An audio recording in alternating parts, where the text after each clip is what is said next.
Hey everyone, hopefully you're having a great day. So it's the start of Challenger World 2. It's already been the first day. I was able to get my Ren up, kill a few bosses, and take down Slime.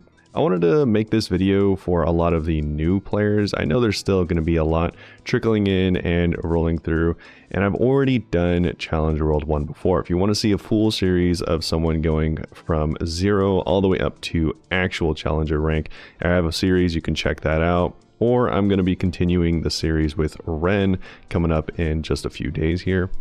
That being said, I have a few tips that will hopefully make you feel a little bit more successful, whether this character is going to be a main, a mule, or anything in between.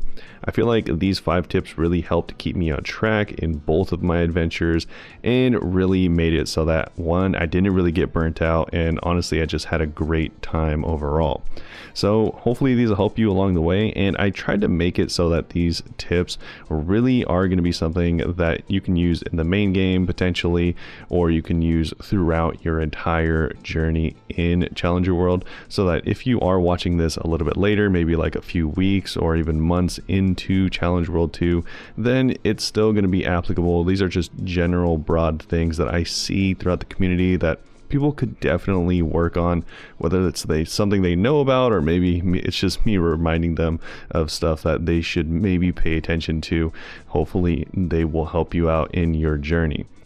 Anyways, let's start off with tip number 1. That is going to be to consider the destiny of your character. Like, this isn't a super deep one. It sounds like it, considering your destiny, but really this is just to say, what do you plan on doing with this character? Is this character going to be your mule, your main, your sub main?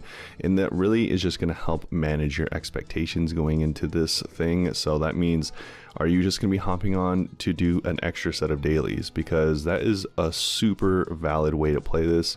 If this is just going to be a new Chaos Tenebris mule, or even an easier mule, maybe you just want a new H-lot mule or something like that. Just make sure that whenever you go into this, you spend as much time, or you think about as much time you want to spend on this character, because you might be a little disappointed if you go into this hoping to get like master rank or challenger rank and you're only doing dailies. That's just kind of not possible, probably not going to happen.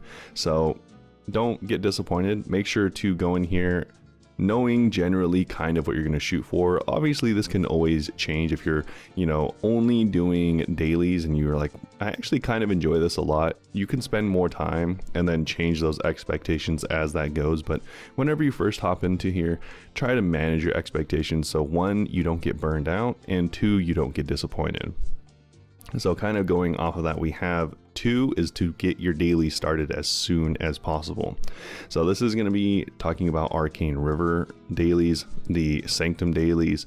Obviously do your daily bosses at the start. That is going to help, 1, boost up your meso, because you're not going to have any help. You're just by yourself and you got to make money somehow. So start doing daily bosses. That's going to help a little bit. I'm talking like your normal Magnus and stuff like that, like doing those every day. I think if you do all of your daily bosses, that's an extra like 80 mil meso, which is going to help considering you start from 0.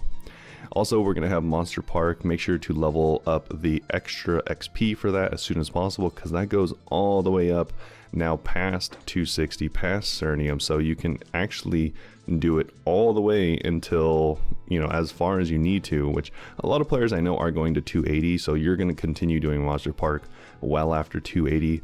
So just make sure to do that as much as possible. That's also going to get you access to potions like the XP potion earlier on. And the next part is to make sure to do your dailies, but this is going to be kind of dependent on what the destiny of your character is, which is why I put it second. And this is if you're going to do the Gollux and Commercy dailies.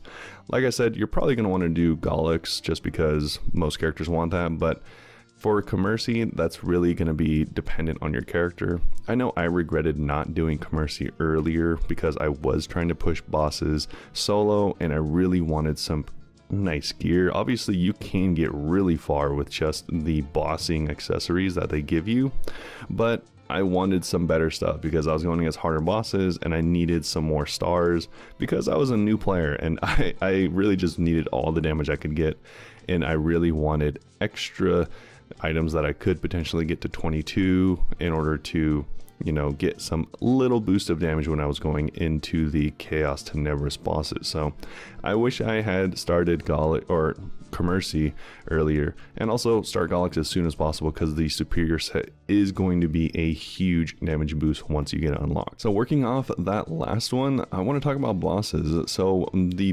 biggest possible tip I could give, especially going into Challenger World, is to try and solo bosses as soon as you possibly can. Obviously, as a solo player, I have no other choice, but I know a ton of people just get carried through bosses and just never really get into solo bossing because either one, they don't want to waste time, which is totally valid, and two, they think they don't have enough damage, or they don't have hands, whatever excuse you want to make. It's, sure, those are generally valid, but I think it's way overblown how difficult some of these bosses can be in your head.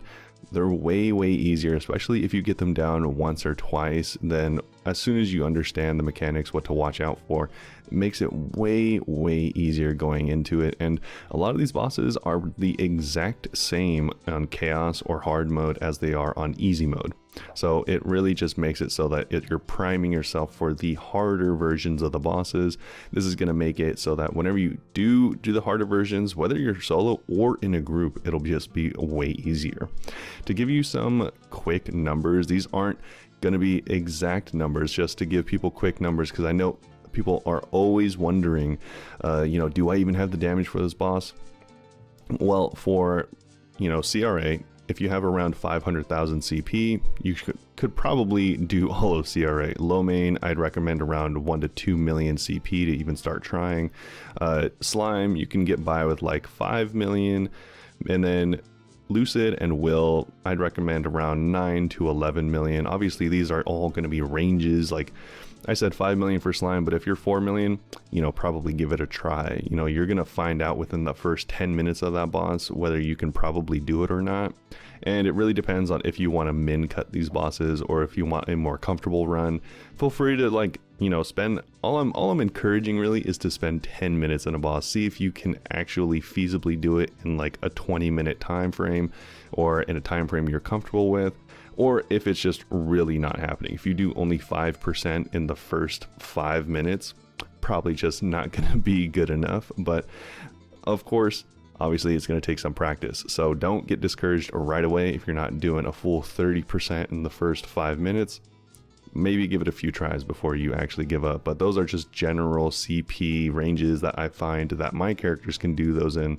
And I only mentioned up to Elucid because those are going to be the bosses that you need in order to actually rank up your burning gear. So if you can get to 11 mil, which is going to be pretty easy with all of the boosts, buffs, and damage gear that they give you, then make sure to just give it a try. I know a lot of people waited way longer than they needed to finish off their burning gear, so that should be pretty easily done. Going with this is essentially the same thing but with groups. Like myself, I am a solo progression person. That's not because I hate doing group stuff, it's I hate waiting and relying on people, but I know a ton of people, the vast majority of people in this game, enjoy group bossing. But I know there is a subset of people that are either solo progressors, have never done bossing in general, have never done group bossing for whatever reason, and it can seem really intimidating. Honestly, it's not. It's usually just a bunch of people that probably don't really know what they're doing going in there, and they might be getting carried or directed by like one player that has done it before. So really, I would recommend jumping in again as soon as possible. In a group, you can do all of those numbers I just mentioned, like the 2 mil for Lotus and Damien, and you can do them at half as much if you have 2 people, or a quarter as much if you have 4 people. So it's gonna make it so you can do way harder bosses. Obviously, we're talking about Chaos Tenebris, the Sarens, Black Mages. You can do all those way earlier if you're able to get into a group. That being said, I would never in 100 years recommend doing a public group, especially as a newer player. I've seen time and time again those things go wrong because people either get, someone steals the run, so you're out of the loot, or if there is loot, someone steals the loot. So that is going to be luckily changed greatly with the new system, the item distribution system that the patch notes just told us about that we're getting. For anyone that doesn't know how that works, essentially whenever you go into a boss and it's on distribution mode, make sure that to check before you go in that it is on distribution mode. Then that means that whenever you kill the boss, everyone is going to get an equal shot at loot. There's no blinking for loot anymore. If you have this on, it just automatically, you roll for it out of 999 and the highest number gets the loot. That's as simple as it goes. That being said, you're still going to have a way better time in a group that you already know the people of. And by that, you don't have to know them intimately. You don't have to have grown up with these people. But I recommend finding guild groups. These are so common. Get into a guild, even in Challenger World, as soon as possible. This is going to make it so you can get 2 bosses earlier, you can get rewards earlier, you're getting more meso, you're building connections, which is nice because you can take that back to the main game, and you're building experience fighting these bosses in a group, which means you can probably way more easily do them solo. So I'd recommend doing this as soon as possible. If you're even at all interested in group content, find a guild, type in there, be like, yo, anyone want to do Elucid? I'm going to be on this weekend. That's just how it goes. And then you guys are going to hop in. You only need one person. You don't need a full group of 6 people to go do Elucid or whatever boss you're doing.